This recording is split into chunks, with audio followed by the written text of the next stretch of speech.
Hello dear student, again welcome back in the class of assembly physics. आज जो अपन topic discuss करने वाले हैं उसका नाम है सेकेंड लॉ ऑफ मोशन, अर्थात न्यूटन की गति का दूसरा नियम। ठीक है, देखिए पहले नियम को हम अच्छे से पढ़ चुके, बहुत कंप्लीटली हमने डिटेल में एकदम जितना पॉसिबल हो सकता था उसको हमने प्रीवियस वीडियो में क्या किया है, डिस्कस किया है। आज अपन उठा रहे हैं उसका नाम है सेकेंड लॉ ऑफ मोशन। ठीक है, तो देखिए पहले अपन बात करेंगे इसकी डेफिनेशंस पे, फिर अपन इसकी डेफिनेशंस को समझेंगे और फिर अपन इसको क्या करेंगे, अप्लाई करेंगे और इसका अपन मैथमेटिकल जो डेरिवेशन है वो भी क्या करेंगे, डेराइव करेंगे। ठीक है, तो वीडियो बहुत इंटरेस्टिंग होने वाला है। देखिए आइए अपन करते हैं स्टार्ट। पहले अपन बात करते हैं डेफिनेशन पे। डेफिनेशन को पहले अपन पढ़ेंगे हिंदी में और फिर अपन उसको रिलेट करेंगे इंग्लिश से। ठीक है, तो देखिए हिंदी में डेफिनेशन क्या कहती है कि किसी वस्तु के संवेग में परिवर्तन की दर उस पर लगाए गए बाह्य बल के क्या होती है, समानुपाती होती है तथा उस दिशा में होती है जिस दिशा में वह बल लगाया जा रहा है। वापस देखिए मैं रिपीट कर रहा हूं, किसी वस्तु के संवेग में यदि अपन को परिवर्तन करना हो,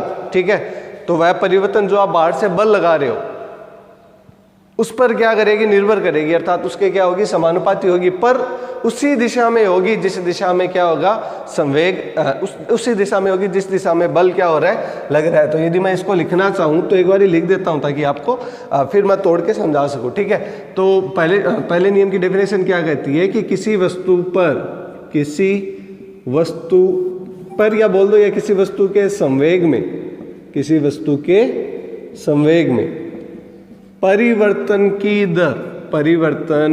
दर उस पर आरोपित ये रहा, थोड़ा सा अजीब सा लिख दिया, आरोपित बल ब्रैकेट में लिख रहा हूं बाह्य बल ताकि आप इसको ध्यान से देखो। ठीक है, उस पर वस्तु पर आरोपित बाह्य बल के समानुपाती होती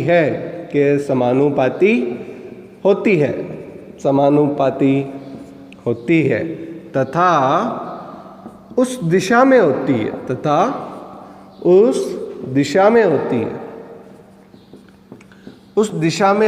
है जिस दिशा में अपन फोर्स क्या कर रहे हैं, अप्लाई कर रहे हैं, जिस दिशा में बल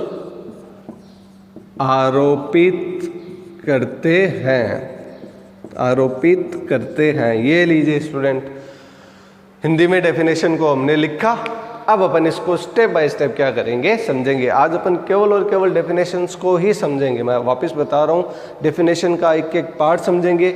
देखना अलग अलग पार्ट की अलग अलग खूबसूरती है, अलग अलग पार्ट में अलग अलग बातें डिस्कस है। देखना कैसे, आइए स्टार्ट करते हैं अपन।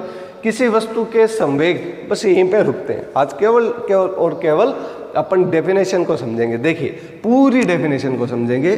किसी वस्तु के संवेग, बताइए संवेग क्या होता है? आप संवेग के बारे में कितना जानते हो? P इक्वल्स टू क्या होता है, mv। जल्दी से सोचिए, मन में सदिश है या अदिश, एरो लगाऊं या नहीं लगाऊं, लगा दीजिए। किस पे?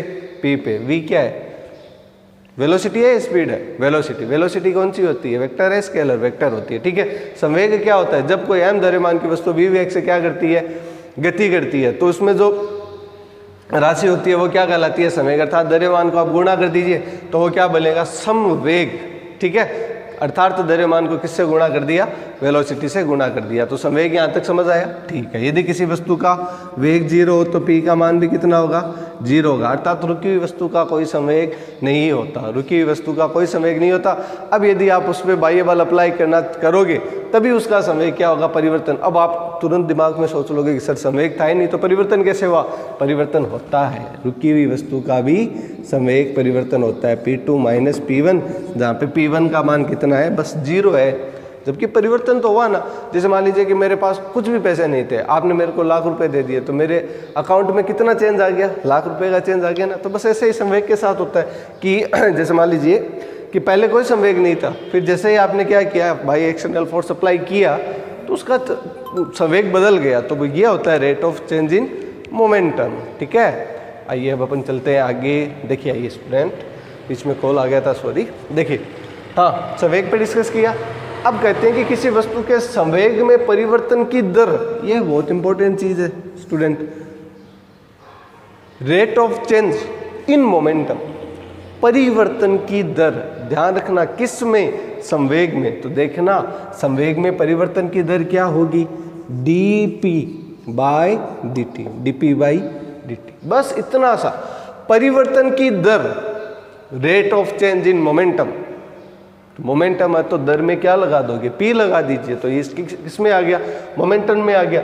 आगे कहता है उस पर आरोपित बल, और मैंने ब्रैकेट में लिखा है क्या, बाह्य, मैंने ब्रैकेट में लिखा है बाह्य के समानुपाती होती है, दैट मीन्स प्रोपोर्शनल हो जाएगा एफ एक्सटर्नल। एफ एक्सटर्नल, बताइए एफ पे एरो लगाऊं या नहीं लगाऊं, बताइए, नहीं लगाना, नहीं लगाना, नहीं है ना, लगाना है। क्यों, क्योंकि सर बल कौन सी दिशा, कौन सी राशि होती है, सदिश राशि होती है। क्या होती है, समानुपाती होती है, तथा उस दिशा में होती है जिस दिशा में बल आरोपित किया जाता है, उस दिशा में होती है जिस दिशा में बल आरोपित किया जाता है। देखना बहुत ही खूबसूरत चीज लिखी है, समझना, देखना बहुत ही खूबसूरत चीज लिखी है। कैसे, एक टेनिस की बॉल, ये सुंदर सी, ये लीजिए, एक टेनिस की बॉल फर्श पे रखी हुई है, दूसरी टेनिस की बॉल उसके सामने उसी फर्श पे रखी हुई है, रख दिए, ठीक। बताओ अभी ये रुकी हुई है तो इनमें संवेग कितना, ऊपर लिखा है 0, क्यों, क्योंकि वेलोसिटी कितनी, 0, समझ आया, ठीक है। अब मान लीजिए कि आप इसका संवेग परिवर्तन कर रहे हो स्टूडेंट, पर डायरेक्शन कौन सी है, उधर वाली है, कौन सी, उधर वाली, तो इसमें जो rate of change in momentum होगा वो कौन सी डायरेक्शन में होगा, इस डायरेक्शन में। जैसे मान लीजिए कि इधर कौन सी दिशा है कॉलेज की, आई थिंक तरफ होगी पूर्व पश्चिम उत्तर दक्षिण दिशा होगी, है ना, तो ये साउथ हो गया, ठीक है। तो इसका जो चेंज होगा वो कौन सी दिशा में होगा, साउथ दिशा में होगा, और ये कौन से में होगा, नॉर्थ डायरेक्शन में होगा। अब मान लीजिए कोई इस पे ऐसे फोर्स लगाए तो उसमें जो संवेग का चेंज होगा वो कौन सी डायरेक्शन में होगा, नॉर्थ में हो जाएगा, कौन सी में हो जाएगा, नॉर्थ में हो जाएगा। इसका मतलब क्या है, इसका मतलब क्या है कि rate of change in momentum उसी डायरेक्शन में होता है जिस डायरेक्शन में अपन एक्सटर्नल फोर्स अप्लाई करते हैं। ध्यान रखना, एक्सटर्नल फोर्स भी स्टूडेंट दो प्रकार से अप्लाई किया जाता है, एक तो जब रुकी हुई है उसको मोशन में लाने के लिए, और दूसरा जब मोशन है उसको रोकने के लिए, जब मोशन में हो उसको रोकने के लिए। तो बहुत इंपॉर्टेंट थिंग यहाँ पे पैदा होती है, कौन सी, कि कोई जरूरी नहीं है कि सर ऐसे लगाए, कुछ ऐसे भी लगा सकते हैं। एक बार देखना, ये आपको दिखाई दे रहा है ना, एक मिनट स्टूडेंट, हाँ हो जाएगा। देखिए राइटिंग खराब है, बस थोड़ा सा राइटिंग खराब है स्टूडेंट, बाकी समझा तो दूंगा मैं पूरा। देखिए आइए, जैसे मान लीजिए एक लड़का दौड़ रहा था, ये लीजिए, सुबह सुबह रनिंग कर रहा था, बहुत स्पीड से, मज़ा आएगा आपको इसको समझने में। और एक बॉल है वो इस डायरेक्शन में आ रही है, ठीक है, ये सुंदर सी कोई टेनिस की बॉल है, इस डायरेक्शन में आ रही है, ठीक है। तो जैसे ही लड़का दौड़ रहा था उसके सामने एक ट्रक आ गया, उसके एक सामने क्या आ गया, एक ट्रक आ गया। एग्जाम्पल से समझाऊंगा सारी बातें, सब कुछ समझ में आएगा, सब कुछ क्लियर होगा। देखिए कैसे, ट्रक आया स्पीड में, फास्ट। अब आप ये मत सोचना कि सर ट्रक को ऊपर कैसे बना दिया, ट्रक कभी फेस की तरफ थोड़ी आता है, ट्रक तो सामने की तरफ आता है। इतने हम इंटेलिजेंट है ना, ये भी मैं मान के चल रहा हूँ, ठीक है। आप लोग इंटेलिजेंट हो, आपको सारी बातें समझ आ रही है, ठीक है। मतलब ये थोड़ा सा इस पे है ना, मतलब रोड पे है, ठीक है। अब बताओ जब सामने से ट्रक आएगा तो जो एक्सटर्नल फोर्स अप्लाई हो रहा है, हालांकि इस लड़के की भी वेलोसिटी वी है स्टूडेंट, ऐसी बात नहीं है, रुका हुआ नहीं है। मैंने कहा कि ये दौड़ रहा है, तो दौड़ रहा है उस टाइम यदि सामने से ट्रक आ रहा है तो बताओ किस डायरेक्शन में उसका मोमेंट चेंज होगा। सोचो, इस डायरेक्शन में होगा या इस डायरेक्शन में, खुद सोचो, दिमाग में खुद बनाओ, ताकि आपको एक बार में पूरा समझ आ जाएगा, आपको कभी भी रटना नहीं पड़ेगा। सोचो, देखिए आप इस दिशा में क्या कर रहे हो, विवेक से मोशन में कर रहे हो, ठीक है। अब जैसे ही सामने की तरफ ट्रक आया तो आपका ट्रक किस दिशा में फोर्स लगा रहा है, इस दिशा में, तो आपके जो मोमेंट चेंज होगा वो किस दिशा में होगा, इस दिशा में। क्यों, क्योंकि जो बाह्य बल लगाओगे आप उसकी दिशा देखी जाती है, बाह्य बल की दिशा देखी जाती है। तो किस दिशा में लगा, विपरीत दिशा में लगा, तो इस दिशा में क्या होगा, संवेग चेंज होगा। और ऐसा होता भी है, हम किस दिशा में चले जाते हैं, पीछे की दिशा में चले जाते हैं। ये डिपेंड करता है, अभी भी समझना, ये डिपेंड करता है बाह्य बल के परिमाण पर, बहुत जरूरी चीज है, बाह्य बल के परिमाण पर। यदि थोड़ा सा लगे तो चेंज तो होगा, पर वो ज़्यादा नहीं होगा, दिखाई नहीं देगा। जैसे मान लीजिए कि कोई बहुत स्पीड से दौड़ रहा है, आपने उसको हल्का सा हाथ लगाया तो हो सकता है वो भी आपके इसको अपने साथ ही ले जाए। तो डिपेंड करता है किस पे, मैग्नीट्यूड पे, अर्थात किस पे, परिमाण पे, ठीक है। तो किस दिशा में चेंज आएगा, इस दिशा में आएगा, ठीक है। फर्दर अभी हम केवल और केवल डेफिनेशन को डिस्कशन कर रहे हैं, कोई इसका मैथमेटिकल अभी हमने नहीं बनाया है, ठीक है स्टूडेंट। अब अपन बात करते हैं इस बॉल की, कौन से वाले की, जो एक बॉल थी वो इस डायरेक्शन में मोशन कर रही थी, टेनिस की बॉल थी, ठीक है। अब जैसे ही बॉल आपकी तरफ आ रही थी, आपने इस पर जोर से किक लगाया। जैसे मान लीजिए बॉल की जगह अपन फुटबॉल मान लेते हैं, समझ आएगा आपको। जैसे मान लीजिए कि फुटबॉल वी वेग से क्या कर रही थी, मोशन कर रही थी, ठीक है। ये आप मान लीजिए रोनाल्डो, ठीक है, ये जो भी हो व्हाटएवर, आपने इस पर जोर से किक लगाया। जैसे फुटबॉल यहाँ आई, आपने इस पर किक लगाया जोर से, ऐसे, ठीक है। अब बताओ फुटबॉल की जो रेट ऑफ चेंज किस डायरेक्शन में होगी? बाह्य बल किस दिशा से लगा रहे हो सर? इस दिशा से, है ना। तो इसी दिशा में क्या होगा, रेट ऑफ चेंज होगा। कैसे होगा? जितना अपन वेलोसिटी लगा रहे हैं, एक्सटर्नल फोर्स के मैग्नीट्यूड पे क्या करेगा, डिपेंड करेगा। जितना ज़्यादा एक्सटर्नल फोर्स का मैग्नीट्यूड होगा, उतनी ज़्यादा क्या होगी, वेलोसिटी होगी। तो सिंपल है ना सर, किस डायरेक्शन में, उस दिशा में क्या हो जाएगा, आपका मोमेंटम चेंज हो जाएगा। तो ये कौन सा स्टेटमेंट है? सेकेंड लॉ का क्या है, स्टेटमेंट है, ठीक है। आइए स्टूडेंट, अब थोड़ा सा अपन इसकी इंग्लिश डेफिनेशन देख लेते हैं, उसके बाद वीडियो कंप्लीट करते हैं। देखिए ये rate of change in momentum, बस यही तो है ना, rate of change in momentum अर्थात संवेग में परिवर्तन की दर ऑफ अ बॉडी, किसी वस्तु के, है ना, इज डायरेक्टली प्रोपोर्शनल। बहुत जरूरी चीज है ये, डायरेक्टली प्रोपोर्शनल, दैट मीन्स सीधा का सीधा किस पे डिपेंड करेगा, directionally proportional to the impress force, आरोपित बल की। इम्प्रेस फोर्स मतलब आरोपित बल की, बट कौन सा, एक्सटर्नल।